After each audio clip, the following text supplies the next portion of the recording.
Alaykoum wa rahmatullahi wa barakatuh, mes frères et sœurs. Nous nous retrouvons aujourd'hui pour la suite du livre sur les hadiths Qudsi. Donc, j'en étais restée à celui-ci. Donc, le 19e hadith Qudsi. Celui qui me concurrence. D'après Abu Huraira, radiallahu anhu, le prophète sallallahu alayhi wa sallam a dit, Allah, puissant et sublime, a dit, l'orgueil est mon manteau et la grandeur mon habit, et celui qui me concurrence dans l'un de ces domaines, je le jetterai en enfer. Rapporté par Abu Daoud, Ibn Majah et Ahmed avec une solide chaîne de transmission. Hadith Qudsi, le 20e. Attendez ces deux-là jusqu'à ce qu'ils se réconcilient. Abu Huraira radiallahu anhu rapporte que le prophète sallallahu alayhi wa sallam a dit « On ouvre les portes du paradis chaque lundi et chaque jeudi, et on pardonne à chaque serviteur qui n'associe rien à Allah, sauf à un homme qui a un ressentiment envers son frère. Allah dit alors aux anges « Attendez ces deux-là, c'est-à-dire n'inscrivez pas leurs actions jusqu'à ce qu'ils se réconcilient. » Rapporté par Muslim, Malik et Abu Daoud. 21e hadith. Je serai l'adversaire de trois hommes. D'après Abu Huraira, radiallahu anhu, le prophète sallallahu alayhi wa sallam a dit Allah Tout-Puissant a dit Je serai l'adversaire de trois hommes le jour du jugement. Un homme qui jure par moi et brise son serment. Un homme qui a vendu un homme libre et en a consommé le profit. Et un homme qui a employé un ouvrier, qui a exigé son dû en totalité, mais qui n'a pas payé de son travail. Rapporté par Al-Bukhari et par Ibn Majah et Ahmed ibn Hanbal. Hadith 22. Qu'aucun d'entre vous ne se rabaisse. D'après Abu Sa'id, radiallahu anhu, le prophète sallallahu alayhi wa sallam a dit qu'aucun d'entre vous ne se rabaisse. Ils dirent Ô messager d'Allah, comment l'un d'entre nous peut se rabaisser? Il dit Il trouve une affaire concernant Allah sur laquelle il devrait dire quelque chose, mais ne le dit pas. Alors, Allah puissant et sublime lui dira le jour de la résurrection Qu'est-ce qui t'a empêché de dire quelque chose à propos de telle et telle affaire? Il dit C'était par crainte des gens. Alors il dit C'est plutôt moi dont tu devrais éprouver de la crainte. Rapporté par Ibn Majah avec une chaîne solide de transmission. Hadith 23. Où sont ceux qui s'aiment pour ma majesté? Abu Huraira radiallahu anhu rapporte que le prophète sallallahu alayhi wa sallam a dit Au jour de la résurrection, Allah dira Où sont ceux qui s'aimaient pour ma majesté? Aujourd'hui, je les prends sous mon aile en ce jour où il n'y a d'autre protection que la mienne. Rapporté par Al-Bukhari et par Malik. Hadith 24. J'aime un tel. D'après Abu Huraira radiallahu anhu, le prophète sallallahu alayhi wa sallam a dit Si Allah aime un serviteur, il appelle Jibril alayhi salam et lui dit J'aime un tel, alors aime-le. Le prophète sallallahu alayhi wa sallam dit alors Jibril alayhi salam l'aime. Ensuite Jibril alayhi salam appelle les habitants du ciel en disant Allah aime un tel, alors aimez-le. Et les habitants du ciel l'aiment. Le prophète sallallahu alayhi wa sallam dit ensuite on favorise son acceptation sur terre. Et si Allah déteste un serviteur, il appelle Jibril alayhi salam et dit Je déteste un tel, alors déteste-le. Le prophète sallallahu alayhi wa sallam dit alors Jibril alayhi salam le déteste. Ensuite, Jibril alayhi salam appelle les habitants du ciel en disant Allah déteste un tel, alors détestez-le. Et tous les habitants du ciel le détestent. Le prophète sallallahu alayhi wa sallam dit ensuite on favorise son rejet sur terre. Rapporté par Muslim et par Al-Bukhari, Malik et At-Tirmidhi. Hadith 25. Les devoirs religieux et les œuvres surérogatoires.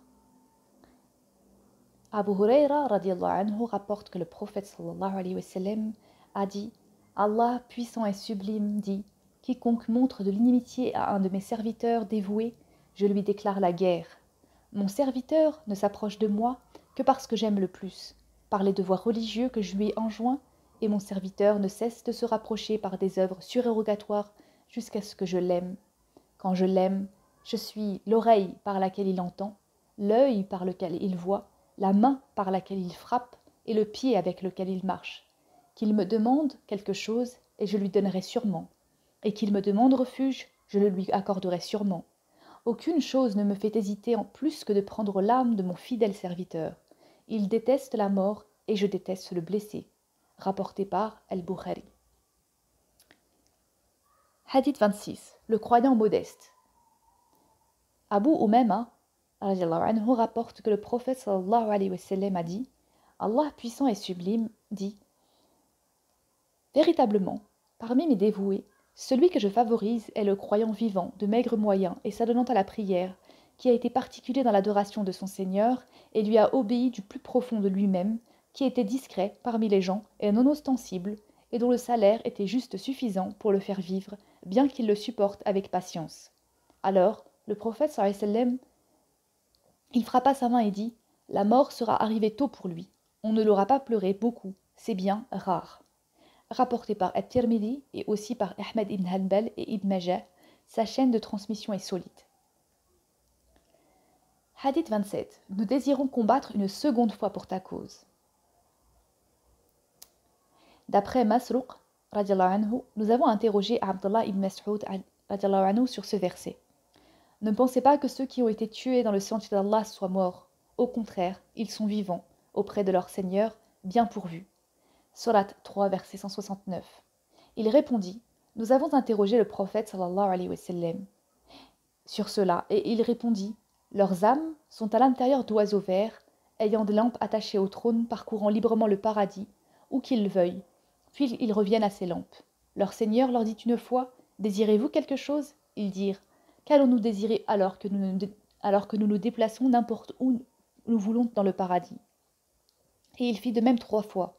Quand ils virent qu'ils ne cesseraient pas d'être encore interrogés, ils dirent « Ô Seigneur, nous désirons que tu nous redonnes nos âmes dans nos corps pour que nous puissions combattre pour ta cause une fois encore. » Et quand il vit qu'il n'avait plus besoin de rien, il les laissa aller. Rapporté par Muslim et aussi par At-Tirmidhi, An-Nasa'i et Ibn Majah. Hadith 28. Le suicide conduit en enfer. Jundub ibn Abdullah radiallahu anhu rapporte que le messager d'Allah sallallahu alayhi wa sallam a dit « Il y avait dans les nations qui vous ont précédé un homme souffrant de blessures. Puis, pris de panique, il s'est saisi d'un couteau et il s'est coupé le bras, provoquant ainsi une hémorragie qui l'a emporté. Allah a dit alors « Mon serviteur a pris de lui-même l'initiative de mettre un terme à sa vie. Je lui interdis le paradis. » Rapporté par Al-Bukhari. Hadith 29. Le mérite de la patience. D'après Abu Huraira, anhu, le prophète sallallahu alayhi wa sallam a dit Allah puissant et sublime dit La récompense pour mon serviteur, qui lorsque je reprends vers moi son meilleur ami des habitants du monde et qui ensuite patiente pour ma cause, ne sera rien de moins que le paradis.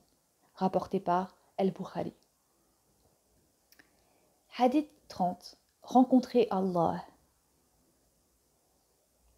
D'après Abu Huraira anhu, le prophète sallallahu alayhi wa sallam a dit Allah puissant et sublime dit Si mon serviteur aime à me rencontrer, j'aime à le rencontrer. S'il déteste me rencontrer, je déteste le rencontrer. Rapporté par Al-Bukhari et Malik.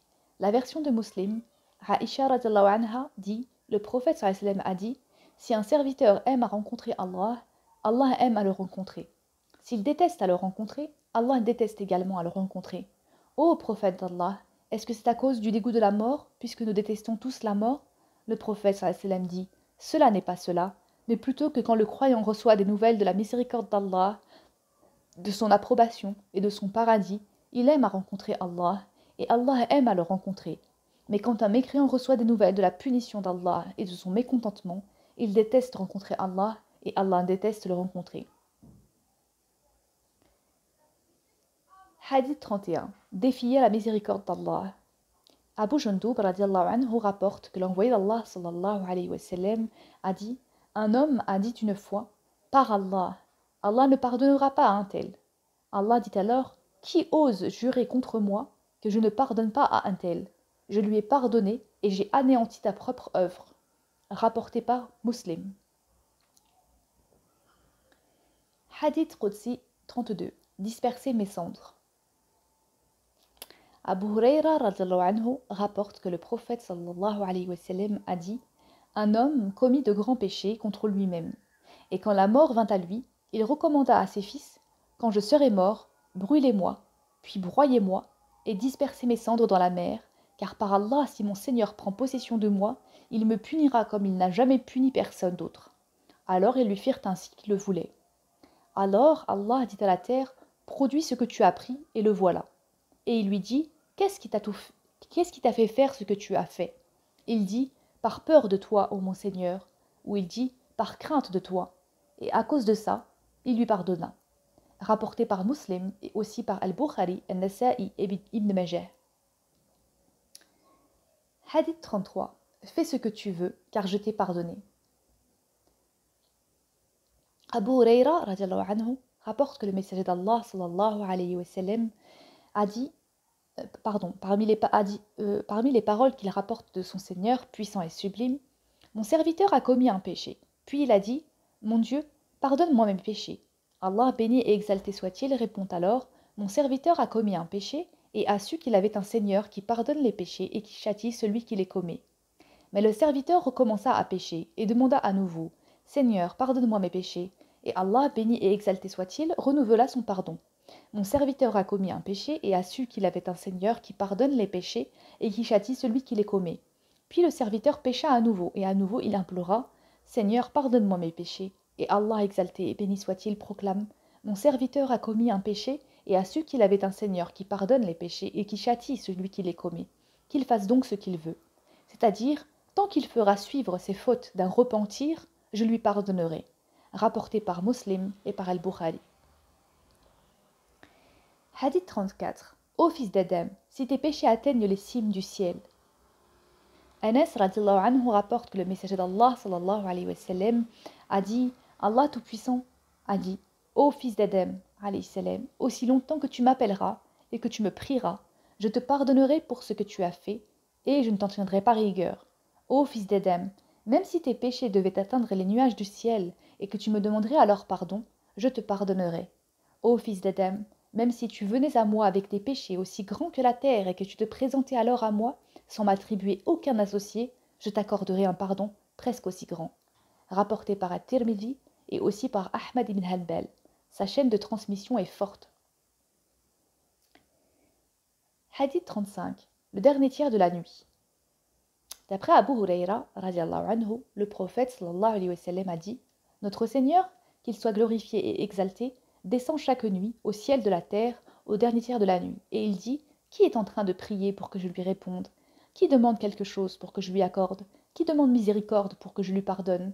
Rapporté par Al-Bukhari et aussi par Muslim, Malik, At-Tirmidhi et Abu Daoud, dans une version par Muslim, le hadith se termine avec ces mots.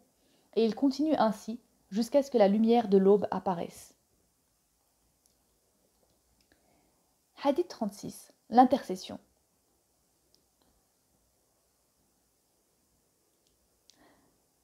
Anas radiallahu anhu rapporte que le prophète sallallahu alayhi wa sallam a dit « Les croyants se rassembleront le jour de la résurrection et diront « Ne devrions-nous pas demander à quelqu'un qu'il intercède pour nous auprès de notre Seigneur ?» Alors ils viendront à Adam alayhi salam et ils diront « Tu es le père de l'humanité. Allah t'a créé de sa main et il a agenouillé ses anges alayhi salam devant toi et il t'a enseigné les noms de toutes choses. Alors interviens pour nous auprès du Seigneur pour qu'il nous soulage de l'endroit où nous sommes. Et il dira, je ne suis pas en position pour faire cela, car il se rappellera la faute qu'il a commise en mangeant du fruit de l'arbre qui lui a été interdit. Il leur dira, allez voir Nuh, alayhi salam, car il a été le premier messager qu'Allah envoya aux habitants de la terre. Alors ils iront à lui, et il dira, je ne suis pas en position pour faire cela, car il se rappellera la faute qu'il a commise en adressant à son Seigneur une demande au sujet de son fils, alors qu'il ne possédait pas la science sur son sort. Il leur dira, allez voir l'ami du miséricordieux, Ibrahim, alayhi salam. Alors ils iront à lui et il dira, je ne suis pas en position pour faire cela. Allez voir Moussa, alayhi salam, un serviteur auquel Allah a parlé et auquel il a donné la Torah. Alors ils iront à lui et il dira, je ne suis pas en position pour faire cela, car il se rappellera la faute qu'il a commise en tuant un homme. Il dira, allez voir Isa, alayhi salam, le serviteur et messager d'Allah, le Verbe et l'Esprit de Dieu. Alors ils iront à lui et il dira, je ne suis pas en position pour faire cela. Allez voir Mohammed, sallam, un serviteur auquel Allah a pardonné toutes ses fautes, passées et futures. Alors ils viendront à moi, et je m'avancerai pour demander la permission d'accéder auprès de mon Seigneur, et on m'accordera cette autorisation. Et quand je verrai mon Seigneur, je me prosternerai. Il me laissera ainsi autant de temps qu'il lui plaira, et alors il me dira, relève ta tête, demande et il te sera accordé, parle et tu seras entendu, intercède et ton intercession sera acceptée. Alors je lèverai la tête et le louerai d'une sorte de louange qu'il m'enseignera. Alors j'intercéderai et il me donnera une limite pour le nombre de gens, et je les admettrai au paradis.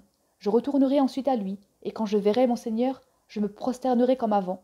Alors j'intercéderai, et il me donnera une limite pour le nombre de gens, et je les admettrai au paradis. Alors je retournerai une troisième fois, puis une quatrième, et je dirai, il ne reste en enfer que ceux que le Coran a confinés et ceux qui doivent rester pour l'éternité.